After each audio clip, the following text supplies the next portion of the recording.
This one's wife, her worst nightmare. Halloween's on the horizon. Could it be that there is something lurking that's going to cause a problem? For this one's wife, is something wicked this way comes in relation to her life? Well, according to Claire Anderson at the Express, this one's wife facing worst nightmare after desperate attempt to become next Oprah. The Duchess of Sussex is dealing with her worst nightmare after being mocked on another TV show. This one's wife was mocked alongside Prince Harry on Family Guy's latest episode, which has poked fun at the couple's new money-making tactics. The 42-year-old has been described as living her worst nightmare by royal commentator Kinsey Schofield, who pointed out the Duchess has high aspirations and wants to become the next Oprah Winfrey in Hollywood. This, of course, is demonstrative of her deluded nature, that she believes that she could do this, that she believes that she has the ability and talent to emulate what Oprah Winfrey has achieved. Whatever you might think about Oprah Winfrey, she has shown a career of hard work and, to some extent, some innovative ideas which have worked. Of course, Harry's wife doesn't have access to any of that. This one's wife is neither ingenious, nor charismatic, nor hard-working. Talk TV's Mike Graham said on his show, "I think it must be because the one thing that they hate is people making fun of them. She wants to be taken seriously. She's so desperate to be taken seriously." As I've explained to you recently, a highly provocative narcissist would relish being mocked in this manner. Bring it on. Pour your hate in my direction. Take the piss. I don't care. You're talking about me. You're making things up about me. And thus, you're giving the narcissist what he or she wants. But a mid-range narcissist such as Harry's wife can't stand being lampooned. She absolutely hates it. It is, as Mr. Graham correctly points out, because she's desperate to be taken seriously. Because of the level of delusion under which she operates, her narcissism tells her that she is brilliant at what she does. She doesn't recognize her limitations, of which there are many, because the narcissism completely compels her to understand and believe you are really talented. You are brilliant at what you do. You are an individual that has many interesting things to say and the world needs to hear them. She believes her own propaganda. She is that proverbial legend in her own lunchtime.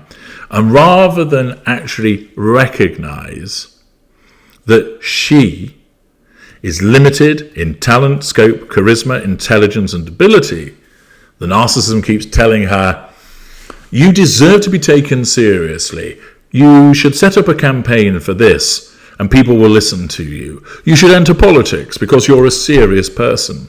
And of course, not only does she lack the gravitas and ability to be taken seriously, the nature of her mid-range narcissism and its collateral consequences means she keeps on creating so much material which allows her to be mocked. She is the gift that keeps on giving in terms of the repeated mistakes that she makes, the idiotic behaviours that she engages in. For example, hanging Harry out to dry with spare, showing no support.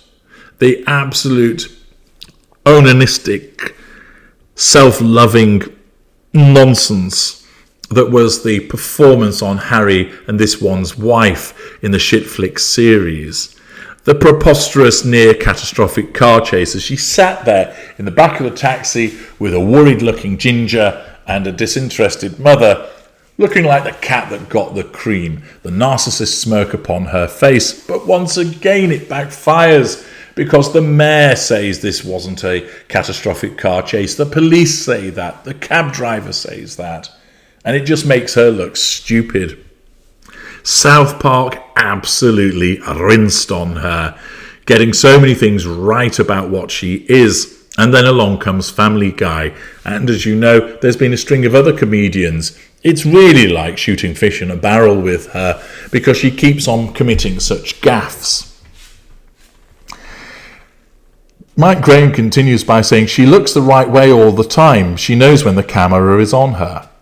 Kinsey Schofield added, if they do want to pursue a career in Hollywood, because we do hear that this one's wife wants to become the next Oprah Winfrey, if they do want that kind of success, they've got to shake the idea of them being a parody. That's crucial to their brand. Dior's not going to want to work with somebody that the public sees as a joke. Indeed, nobody's going to want to work with somebody that the public sees as a joke, apart from perhaps the clown union. They want sophistication and somebody that's chic. It comes as this one's wife has been slammed for considering running for office, as she is claimed to be looking to fill Californian Senator Dianne Feinstein's seat.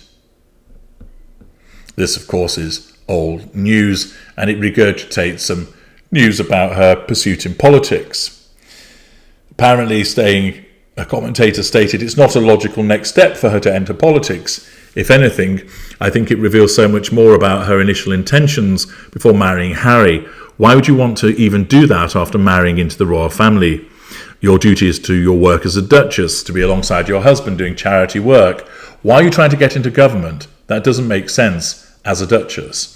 It just tells us that her political ambition was always there. You don't just one day say, I'm going to be a senator. Well, actually, a narcissist might do. They suddenly think, do you know what, today I'm going to be this, because of that inherent self-belief.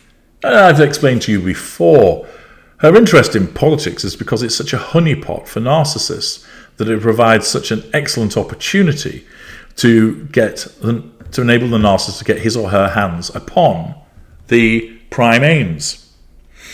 But her being lampooned is indeed her worst nightmare because of her desire to be taken seriously. But it's never going to happen. Too much water has flowed under the proverbial bridge. She's seen as a joke person by too many people. What does those below the line think about the recent mockery that's taken place? XL, she's got such a big ego, delusional beyond belief. Kevy, just a D-lister. She's wrong on all levels. While many UK people can't afford to even heat their homes, and there are 2 major war zones now, and economic upheaval, and these two are always airing their victimhood. They love themselves and think that everything they say and do is of great importance and interest. Among the most despised people reported in the media, says my royalist neighbour, the most privileged man of the generation born with a huge silver spoon in his gob and a massive chip on his shoulder, despite every privilege and the door being open to him that money and high connections could provide. Married to a D-lister whom nobody had heard of.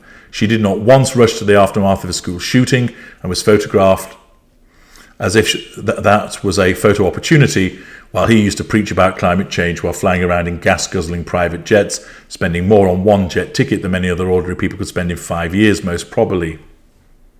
My ultra-royalist neighbour compares the highly toxic duo to Aunt Sally and Wurzel Gummidge at the Scarecrow Hop and says they are highly self-absorbed, arrogantly and self-important grifters with no talent. This individual then goes on to write, narcissistic personality disorder is a condition in which people have an unreasonably high sense of their own importance. They need and seek too much attention and want people to admire them. People with this disorder may lack the ability to understand or care about the feelings of others. Indeed, another individual recognizing that this one's wife is a narcissist.